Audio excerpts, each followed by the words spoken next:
డబ్బు, అనారోగ్యం, ఉద్యోగం, వ్యాపారం అప్పులతో బాధపడుతున్నారా? వెంటనే ఈ వెబినార్లో జాయిన్ అవ్వండి. నమస్తే, వెల్కమ్ టు సుమన్ టీవీ. ప్రస్తుతం మనతో పాటు ఉన్నారు బిజినెస్ అనలిస్ట్ నందూరి రవికుమార్ గారు. సార్తో మాట్లాడదాం. నమస్తే సార్. నమస్తే. Sir, Trump effect H1B visas పైన, ఇల్లీగల్ ఇమిగ్రెంట్స్ అక్రమంగా ఎవరైతే వచ్చి ఉంటున్నారో వాళ్ళపైన కొరడా విసురుతున్నారని అయితే మన వార్తలు వింటూనే ఉన్నాము. అంటే దీన్ని ఎలా చూడొచ్చు అంటారు? ఎలా ఉంటాయి అసలు ఇదంతా కూడా స్ట్రిక్ట్ అనేది వీసాస్ పైన కానీ, ఇల్లీగల్ ఇమిగ్రెంట్స్ పైన కానీ ఇవన్నీ ఎలా ఉంటాయంట? ఇది ఎందుకంటే అండి, ఎవరైనా సరే అది ఆ పొజిషన్లో ఉన్నాక, ఇప్పుడు మనమైతే ఎలాగైతే కాంతిసీకులు బంగ్లాదేశ్ నుంచి వచ్చేస్తున్నారు అని మనమైతే ఎలాగ పడుతున్నామో, ఇప్పుడు యూఎస్లో అది చాలా పెద్ద నెంబర్ అనమాట, డామినేట్ నెంబర్ ఉంటుంది. ఈ ఇల్లీగల్ ఇమిగ్రెంట్స్ చాలా ఎక్కువగా ఉంటారు. మన వాళ్ళు కొంతమందే ఉంటారు, తక్కువ ఉంటారు as compare to other countries. మన వాళ్ళు చాలా తక్కువ ఉంటారు, కానీ అక్కడికి ఇన్ఫ్లక్స్ చాలా ఎక్కువ ఉంటుంది. కాబట్టి ఇలాగ ఇల్లీగల్ ఇమిగ్రెంట్స్ ఎవరైతే ఉన్నారో అంటే వాళ్ళందరి మీద కూడా ఈయన ఇదివరకు చాలా హార్డ్ లైన్, టఫ్ స్టాండ్ తీసుకుంటాడు. గతంలో ఆల్రెడీ చెప్పారు, కొరడా అన్నది కరెక్ట్ వర్డ్, అది ఆ పదమే కరెక్ట్ అనమాట. అంతలాంటి అంటే ఆ అడ్మినిస్ట్రేషన్లో ఆయన ఈ బిలీవ్స్ అనమాట. అంటే మరి చేయకుండా వీళ్ళు ఇల్లీగల్గా అది ఏమంటారంటే ఎస్ఎల్ఎం అని చెప్పి, మరి మాకు ఎక్కడ లేదు అని చెప్పి, నిరాశ్రయులు అని చెప్పి, మాకేమీ ఆధారం లేదని చెప్పి అలా విడిపోయి సిటిజన్షిప్ తెచ్చుకోవడానికి ట్రై చేస్తారు. ఇదంతా పాటలంతా దీనికి ఆ పౌరసత్వం తెచ్చుకోవడానికి. ఆ పౌరసత్వం తెచ్చుకుంటే చాలా బెనిఫిట్స్ ఉన్నాయి. కాబట్టి ప్రతి వాళ్ళు కూడా యూఎస్ సిటిజన్షిప్కి ఏదో ఒక విధంగా బై హూక్ ఆర్ క్రూక్ తెచ్చుకోవడానికి ఇలాంటి మెథడ్స్ అన్నీ కూడా ప్రయత్నిస్తారన్నమాట. అందువల్ల ఎప్పుడు కూడా అది కరెక్ట్ కూడా, లాంగ్ టర్మ్లో అది చాలా కరెక్ట్. ఎందుకంటే ఈ విధంగా వచ్చేస్తుంటే ప్రతి వాళ్ళు మరి అక్కడ ఎకానమీ దెబ్బతింటుంది కదా. అక్కడ రియల్గా సిటిజన్ ఎవరైతే ఉన్నారో ఎవరికైనా సరే, సన్ ఆఫ్ ది సాయిల్ ఎవరికైనా సరే, మనమైనా వాళ్ళైనా ఎవరైనా మన నేషను, నా కంట్రీ, నా దేశం అని ఎవరికి ప్రతి వాళ్ళకి ఉంటుంది కదా. సో కాబట్టి ఆయన ఇది కరెక్ట్ కొరడా తీసుకుని కొరడా దెబ్బలు వేయటం ఖాయం, పంపించటం ఖాయం. ఈ విధంగా పంపిస్తారు. కాబట్టి నేనేమంటానంటే మన పిల్లలు ఎవరైతే ఉన్నారో అక్కడ బాబు అందరూ కూడా, పెద్దవాళ్ళు కూడా, నేను చాలామందిని చూస్తూ ఉంటాను, వీళ్ళు 6 months అని చెప్పి వెళ్తారు, వెళ్ళాక మళ్ళీ ఎక్స్టెన్షన్ చేయించుకుంటారు. కొంతమంది ఎక్స్టెన్షన్ లేకుండా కూడా ఉండిపోయి ఉంటారు. ఇలా 2-3 సార్లు అయ్యాక 10 ఏళ్ళకి ఒకసారి మళ్ళీ వీసా 2000కి వెళ్తాం కదా, వెళ్ళినప్పుడు అది రాదు, ఆ అప్రూవల్ కూడా రాదు. అలా ఆ రోజున అవసరమైనప్పుడు మన పిల్లల దగ్గరికి మనం వెళ్ళడానికి వీలు లేకుండా ఇబ్బంది పడే అవకాశాలు కూడా ఉంటాయి. కాబట్టి మనం ఎప్పుడైనా సరే మనం ఉన్న లా ఆఫ్ ల్యాండ్ని మనం గౌరవించాలి. ఏదైనా సరే ఇక్కడ ఉందో ఇక్కడ గౌరవించాలి, అక్కడ ఉంటే అక్కడ గౌరవించాలి. అవునా? సో అది నెంబర్ 1. నెంబర్ 2, ఇలా ఇల్లీగల్ ఇమిగ్రెంట్స్ ఎవరైతే ఉన్నారో ఈ ఇమిగ్రెంట్స్ ల్యాక్స్లో ఉన్నారు. కాబట్టి ఈ విధంగా చేస్తే ఎకానమీ మీద భారం తగ్గుతుంది. కాబట్టి ఆపర్చునిటీస్ రావటము, ఆపర్చునిటీస్ అక్కడ ఉన్న వాళ్ళకి పెరగటం ఒకవైపు అయితే, అభద్రతాభావం ఇవాళ ఈ ఇల్లీగల్ ఇమిగ్రెంట్స్ వల్ల అక్కడ మనం వెళుతూ ఉంటే అయ్యో $100 $50 చేతిలో ఉన్నా కూడా లాగేస్తారు, బెదిరిస్తారు, గన్ను పట్టుకు తిరుగుతారు. గన్స్ కల్చర్ ఉంది కదా అక్కడ, ఈ గన్ కల్చర్ ఉంది కాబట్టి ఆ భయం, ఇలాంటివన్నీ కూడా ఎక్కువగా ఇలాంటి వాళ్ళే చేస్తారు. కాబట్టి అది ఒక మంచి నిర్ణయం, అదొక మంచి నిర్ణయం. ఆయన కనుక ఆ విధంగా చేసి సఫలీకృతుడైతే అమెరికాకి మంచి భవిష్యత్తు కలిగించిన వాడు అవుతారు అనమాట. అంటే అక్కడ ఉన్న వాళ్ళకే కాకుండా కంట్రీ యాజ్ ఎ హోల్, కంట్రీకి కూడా ఇలాంటి ఇన్సిడెంట్స్ తగ్గుతాయి. ఈ భయాందోళనలు ఉండవు, సెక్యూరిటీ బాగుంటుంది, భద్రతా భావం బాగుంటుంది, అండ్ ఉన్న వాళ్ళకి అక్కడ మంచి ఆపర్చునిటీస్ వస్తాయి. అందువల్ల అది మనంతా కూడా వెల్కమింగ్, అంటే it's a good decision. We should welcome that decision అనమాట. అలా కమింగ్ టు వీసా సిస్టంలో ఎలాంటి మార్పులు ఉంటాయి సార్ H1 వీసా సిస్టంలో? వీసాసు అంటే లెఫ్ట్ అండ్ రైట్ ఇదివరకు అట్లా కాకుండా కోటా, ఏ కోటా సిస్టమ్ అయితే ఉందో లాటరీ సిస్టంలో ఇప్పుడు తీస్తున్నారు. ఇప్పుడు ఆ లాటరీస్ తీసి దీనిలో తీసుకెళ్ళిన తర్వాత అక్కడ ఎంప్లాయ్మెంట్ లేకపోతే కూడా అక్కడ కూర్చోపెట్టి వీళ్ళందరినీ కూడా కొన్నాళ్ళు కూర్చోపెట్టి ట్రైనప్ చేసి బెంచ్ మీద పెట్టి మళ్ళీ ఇంకెక్కడైనా ప్లేస్మెంట్ చేద్దామని చెప్పి ఇలాగ మనం రకరకాలైనటువంటి పర్మిటేషన్స్, కాంబినేషన్స్ తోటి ఇక్కడి నుంచి స్టూడెంట్స్ని అక్కడ తీసుకెళ్తున్నారు.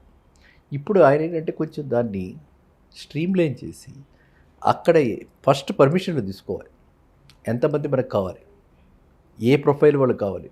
ఇక్కడ తీసుకెళ్ళి అక్కడ ట్రైనింగ్ ఇవ్వటం కాదు, ఇది డిఫరెన్స్ అర్థమైంది కదా. ఇక్కడ తీసుకెళ్ళి అక్కడ ట్రైనింగ్ ఇవ్వటం కాదు, అక్కడ ఎవరు కావాలి, ఇక్కడ ఎవరున్నారు అంటే రైట్ ఫిట్, రైట్ క్యాండిడేట్కి మాత్రమే అవకాశం వస్తుంది. స్కిల్స్, టాలెంట్స్ ఉండాలి. ఏదో మనం వెళ్ళిపోవాలని టాలెంట్ కాకుండా ఉంది నాకు, ఉమ్, నాకు టాలెంట్ నా సబ్జెక్ట్లో నాకు ఉంది, ఉమ్, కానీ అక్కడ కావాల్సిన సబ్జెక్ట్ వేరు. వేరు. యా. ఇదంత వేస్ట్ నాలెడ్జ్ ఇప్పుడు అవును. పెద్ద ఓషన్ లాంటిది. ఎస్. ఆ ఓషన్లో మనకు కావాల్సింది బ్రాంచ్, ఆ చిన్న ముక్క, అక్కడ కావాల్సిన దానికి సరిపడా నాలెడ్జ్ నా దగ్గర లేనప్పుడు ఎవరికిందో వాళ్ళని తీసుకెళ్తారు. ఎస్. అర్థమైంది. ఇప్పుడు ఎమర్జింగ్ టెక్నాలజీ ఇప్పుడు ఏమిటి, artificial intelligence, machine learning. Yes. ఒకప్పుడు ఏంటి జావా, జావా. ప్రతివాడు జావా, ఒరాకిల్, మీకు గుర్తే ఉంటుంది Yes, 15 ఏళ్ళ yes. క్రితం. అది అప్పుడు ఐబిఎం వచ్చినప్పుడు Y2K ప్రాజెక్ట్ అని చెప్పి Y2K ప్రాజెక్ట్ మీద వెళ్ళిపోయి అక్కడే ఉండిపోయారు. ఉమ్, ఇది 1999లో Y2K అంటే ఇయర్ 2000 ఆ ప్రాజెక్ట్ మీద వెళ్ళిపోయి ఇప్పటిదాకా వెనక్కి రాలి, ఉమ్, 24లో ఉన్నాం. అంటే ఏంటంటే అక్కడికి ఉండిపోయి ఆ ప్రాజెక్ట్ తర్వాత ఏదో కాస్త మళ్ళీ నేర్చుకుని టెస్టింగ్ అని ఇటని yes. ఏదో ఒక విధంగా సర్వైవ్ అవుతూ వాళ్ళంతా కూడా ఇవాళ స్టెబిలైజ్ అయిపోయారు చాలా మటుకు. సో ఆ కాంప్రహెన్షన్ ఎబిలిటీస్ ఉండి అలా వెళ్ళిపోయిన వాడు కొంతమంది ఉంటే, రియల్గా టాలెంటెడ్గా ఉండి దానిలో స్పెషలైజేషన్ చేసి అంటే వీటికి డిఫరెంట్ లెవెల్ ఆఫ్ ఎబిలిటీస్ కదా. Yes. ఎబిలిటీస్ ఇక్కడ మినిమల్ ఎబిలిటీస్ ఉంటాయి. ఎవరు ఇలా వెళ్ళి ఒక సబ్జెక్ట్ మీద వెళ్ళి ఇంకో సబ్జెక్ట్కి వెళ్ళిన వాడికి మినిమం ఉంటుంది. వీడు ఇక్కడ రీసెర్చ్ చేసి దీని మీద ఎంతో అంటే నిష్ణాతుడైన వాడికి ఎక్కువ పట్టు ఉంటుంది. Yes. అలా పట్టున్నవాడు కావాలి ఇప్పుడు. కావాలి. అవును. Trump is looking for such people అనమాట. అంటే Yes. ఇవాళ యుఎస్కి మనకి వచ్చింది వీసా వచ్చింది అంటే గతంలో కాకుండా వీసా వచ్చింది అంటే హీ ఈజ్ సంథింగ్ స్టఫ్ ఉన్నవాడు, ఓకే. బాగా నాలెడ్జ్ ఉన్నవాడు, is a brilliant boy, bright boy అని అనుకునే టైప్లో ఉమ్, రాబోతున్నాయి అనమాట. ఏవైతే రూల్స్ నిబంధనలు అక్కడ మనకి ఇంకా అన్ఎంప్లాయ్మెంట్గా వీడు వెళ్ళి అక్కడ కూర్చోవటము, అక్కడ ట్రైన్ కూడా ఇక్కడే అంతా ట్రైన్ అప్ అయ్యి అక్కడికి వెళ్తారు అనమాట. సో ఆ విధంగా అంటే మనకి పేరెంట్స్కి కూడా ఇక్కడ చాలా ఫ్రస్ట్రేషన్. అవును. మీకు వచ్చుంటారు చాలామందికి, మీకు తటస్థపడి ఉంటారు ఇలాంటి వాళ్ళు కూడా. అక్కడ పిల్లాడు వెళ్ళాడు, ఉమ్, ఏమి ఇబ్బంది పడుతున్నాడు, జాబ్ దొరకలేదు, ఆపర్చునిటీస్ ఆపర్చునిటీస్. బంకుల్లోను ఇక్కడ అక్కడ Yeah. జాబ్స్ చేస్తున్నారు, వెనక్కి రాలేరు, ప్రిస్టేజీ, Yes. సొసైటీలో తలెత్తుకు తిరగాలి. ఇన్నుంటాయి ఇక్కడ మనకి అన్ని ప్రాబ్లమ్స్ ఉన్నాయి కదా. మన Yes, సొసైటీలో మనకు ఉన్న ప్రాబ్లమ్స్ ఉన్నాయి. వెనక్కి వచ్చాడు మా పిల్లాడు, వెనక్కి వచ్చాడు, వాడికి ఉద్యోగం దొరక వెనక్కి వచ్చాడు అని అంటే ఇక్కడ మన తండ్రికి కూడా న్యూనత భావం, Yes. పిల్లాడికి న్యూనత భావం, ఇలాంటి భావాలన్నీ ఇలాంటివన్నీ ఉన్నాయి కాబట్టి ఉమ్, వాడు అక్కడే వేలాడుతున్నాడు. ఇప్పుడు అవన్నీ లేకుండా ఇక్కడికి వచ్చేసిన ఇక్కడ ఎన్నో మన ఇండియాలో కూడా ఏమాత్రం మనం తీసుకోవాలా. కోర్స్ మనకి ఈ డాలర్ రూపీ ప్యారిటీ వల్ల 24 రూపాయలు వస్తాయి, $1 ఇటు వస్తాయి అన్న ఒక విషయం వదిలేస్తే ఇక్కడ కూడా చాలా అవకాశాలు ఇప్పుడు yes. ఇదివరకంటే మెరుగైన అవకాశాలు ఇక్కడ కూడా వస్తున్నాయి. ఉమ్, ఇక్కడ కూడా అందరూ అన్ని కంపెనీస్ వాళ్ళు పెట్టారు కాబట్టి పర్టికులర్లీ మనకి నా ఉద్దేశంలో సౌత్ ఇండియాలో ఇటు బెంగళూరు కానీ హైదరాబాద్ కానీ ఛాలెంజ్గా తీసుకుని ఒకళ్ళ మీద ఒకళ్ళు పోటీగా పడి అన్ని సాఫ్ట్వేర్ కంపెనీస్ వచ్చాయి కాబట్టి yes. అన్నీ ఇక్కడ కల్చర్ కూడా మనకి అంతా కూడా స్టార్టప్ కల్చర్ బాగా ఉంది కాబట్టి అవకాశాలు ఇక్కడ టాలెంటెడ్ పీపుల్కి చాలా ఉన్నాయి. అంటే సార్ ఒక విషయం చెప్పండి, నాకు ఒక డౌట్ వస్తుంది ఇక్కడ.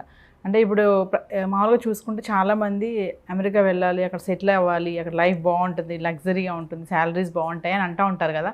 ఇప్పుడు అలా అనుకుని వెళ్ళడం లేదు, స్కిల్ పట్టుకొని స్కిల్ పర్సన్, టాలెంటెడ్ పర్సన్ అయితేనే వెళ్ళాలి.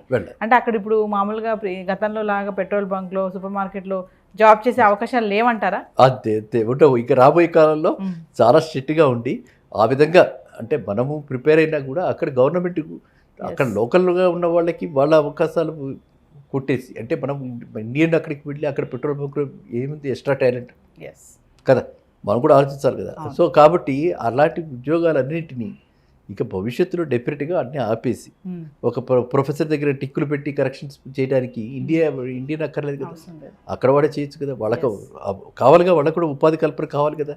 సో అందువల్ల ఇలాంటి జాబ్స్ ఏదో ఒక జాబ్గా ఏదో ఒక విధంగా బతికేద్దామని మాత్రం ఎవరు వెళ్ళకూడదు.